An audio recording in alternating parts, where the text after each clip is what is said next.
Hi, this is Charles with AniCap. This is part 2 of the series Skeleton Knight in Another World. In part 1 we saw that our protagonist, Ark, has woken up as a skeleton knight in an alternate world. He finds that he has an immense power and decides to test his abilities while making some money by going on quests. Eventually though, he meets a female elf that is on a mission to free her kind from slavery. After helping her free a group of slaves and earning her trust, she asks if she could hire him to assist her further. The story continues as we see Ark express his concerns for what Ariane's comrades might think of receiving help from an outsider. Ariane says that it won't matter. She can tell Ark has no prejudice against the elves and he is the first human she has ever trusted. Ark then agrees to the job and he teleports them to a river near their destination. They head into the town of Diento to meet with Ariane's comrade. Ark is excited to see this friend of hers, assuming her to be just as beautiful as Ariane. However, he is disappointed to see that her comrade is actually a man with a very intense glare named Danka. They move their meeting to a diner in order to avoid too much attention. Ariane wonders why Ark is not eating and he simply says that he is not hungry. However, he thinks to himself how he is really trying to avoid exposing his skeleton form out of fear of their reaction. Ariane then introduces Danka. He is a warrior elf just like her and he comes from the same forest she does. Ark attempts to exchange information with Danka, but he simply ignores him, focusing on the food instead. Ark is further insulted when Danka asks what is it doing here while pointing at him. Ariane goes over who Ark and Ponta are and how they have helped her so far, and Danka finally acknowledges how Ark may be of use. He then reveals the base of operations that they will be infiltrating to rescue the slaves. They decide that it would be best to wait till later in the day to start the mission, and Ark says that he will use that time to take care of urgent business. After Ark leaves, Danka says he is surprised to see Ariane trust an outsider. She says that if not for Ark, she definitely would have been captured and believes she is a failure as a warrior, especially when compared to her sister Evine. He questions if Ark can be trusted once more and Ariane tells him not to worry. Nearby we find that Ark's urgent business is actually going to buy several dishes and eating with no one but Ponta around to see. Elsewhere we get a glimpse of the dire conditions that the elf slaves are kept in. They believe that someone will come to rescue them but are only mocked. Later the trio begin their mission as we see that someone is watching them. Ark is surprised to hear Ariane express her plan to eliminate any enemies she encounters. She recommends that they move further away so that Ark can use his teleportation spell without the light being seen. However, he says that won't be necessary and uses his short-range teleportation on the three of them instead, which impresses the elves. Thanks to her curvaceous figure, Ariane has difficulty sneaking in through a window. After squeezing through, she is annoyed to see that Ark just teleports in, but he says she need not worry as they looked away from her embarrassing moment. They make their way through the building to discover that two men have recently been killed, indicating that someone had just broken in before them. They decide to split up in order to investigate further. Ark finds more bodies and is attacked by the other intruder. However, the intruder's attacks prove to be powerless against him. Ark is delighted to see that his opponent is not only a ninja, but a furry ninja. The ninja sees Ponta and apologizes for attacking, saying that befriending a spirit creature proves Ark is not malicious. The ninja says that they couldn't find what they were looking for, but gives Ark some useful items that will help them in their quest to free the elves. Before leaving, the ninja reveals that there are two more elves being held captive in the Lord's Manor. Ark then expresses his appreciation for having met Ponta. Ariane looks at the documents and discovers that they are elf purchasing contracts that prove Lord Diento is involved with the slave trading. Ariane asks how he got all this information, but Ark doesn't want to complicate things by telling them about the furry ninja, so he lies and says he interrogated one of the villains. The three of them fight their way to the basement to the imprisoned elves. They are terrified when they see Ark bend the prison bars with his bare hands, but Ariane assures them that he is an ally. Ark then teleports everyone outside and removes the cursed necklaces from the elves. Danka grows even more amazed by Ark's skillful ability use and begins to wonder just who he really is. He then decides to take the elves home while entrusting the rescue of the rest of the slaves to Ark and Ariane. As they prepare to teleport, Ark notices her looking at him with admiration, but she says it's nothing.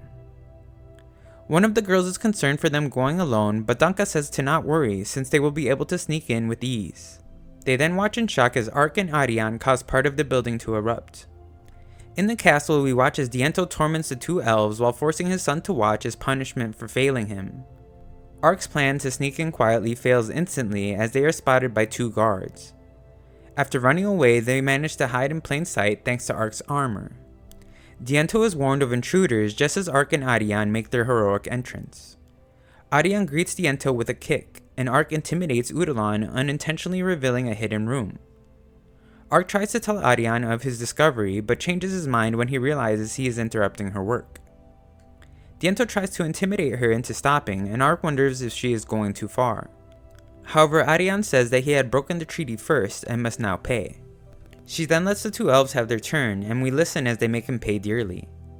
Ark leaves the rest of the fight to Ariane as he has more urgent matters to tend to. The two elves leave and Aria finds Ark with Ponta happily collecting bars of gold. She questions what he is doing and he says that he has thought of a brilliant plan. He explains that by taking their gold, the abduction syndicate won't have the funds to rebuild their organization. She is impressed and he can't believe she actually believed him. As they leave, they notice explosions elsewhere in the castle. Ariane explains that no other elves would be there, and Ark thinks to himself that it must be the furry ninja. After getting to safety, Ariane gives him his relatively humble reward for fulfilling his contract.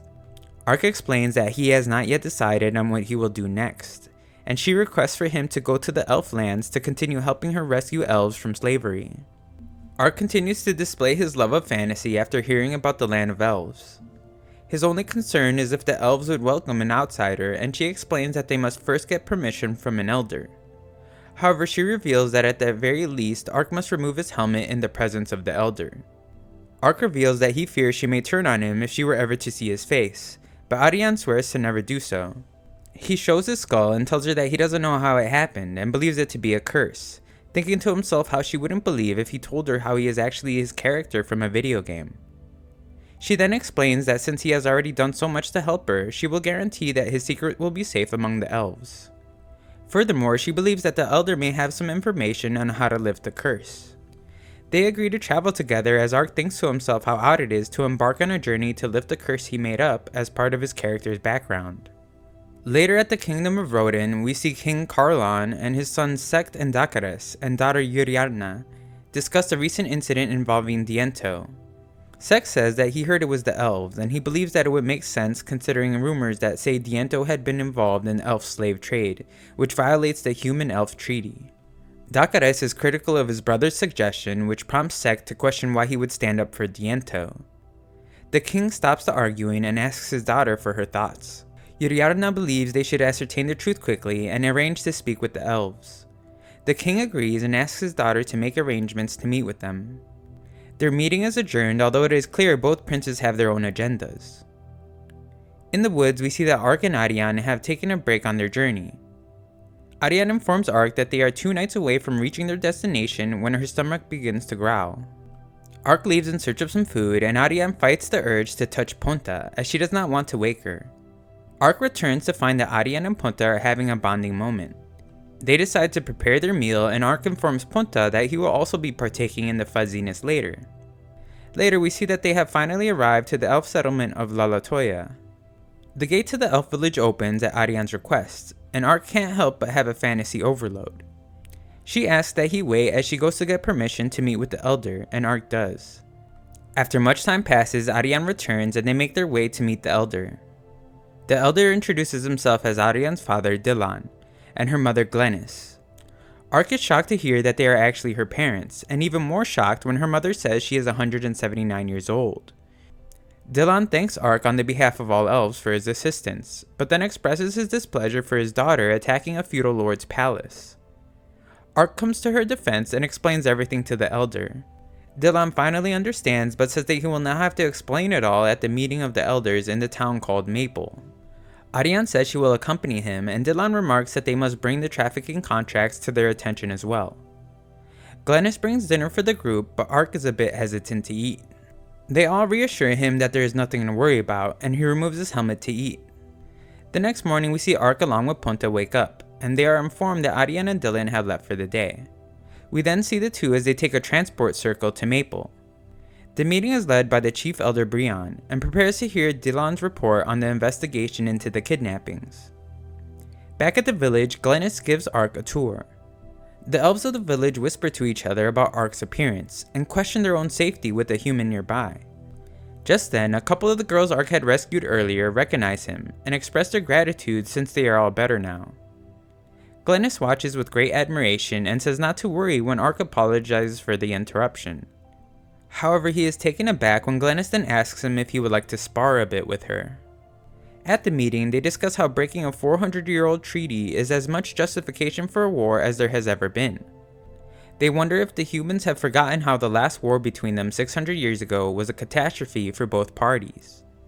However, they realize that humans have a much shorter lifespan than them and no human alive would remember. The chief explains that although they had broken the treaty first, attacking a lord's home is excessive, and if word spread, it could start a war. He decides that the operation to liberate the elves will continue, but that they must also carefully watch for the Kingdom of Rodin's reaction. Ark is a bit wary of his sparring partner, but Glennis explains she was the one who taught Ariane how to fight so well. She also says that dark elves like her are blessed with physical gifts, and lastly, she says that if he plans to travel with her precious daughter, he must be tested first. Throughout the match, Glennis gives him helpful tips, and Ark realizes the benefits of learning how to sword fight. As Ariane walks home with her father, he explains that he wished they had time to see her sister and breaks the news that she will be getting married soon.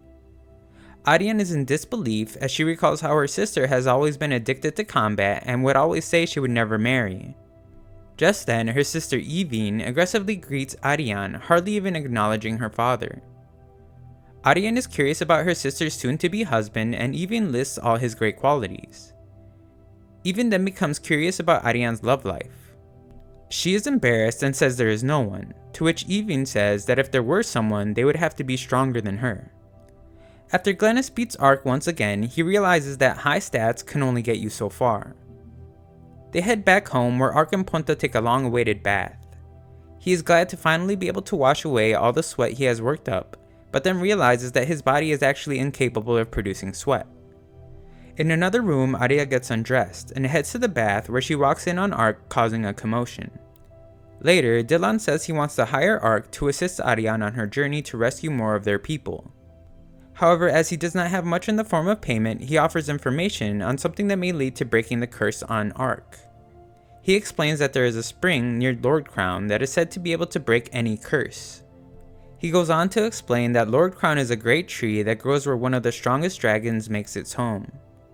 Ark thinks to himself how the curse-breaking stuff was something he made up as part of his character's background for role-playing purposes. However, Ark tells Dylan that the information will be of great use, and will more than suffice as payment for his services. Later that night, Ark begins to question if his skeleton body might actually be a curse and thinks of spells that could undo it. He decides to give it a shot and tests it out on just the tip of his fingers. He uses the spell and screams from shock as he watches his skeleton hand turn into a normal hand.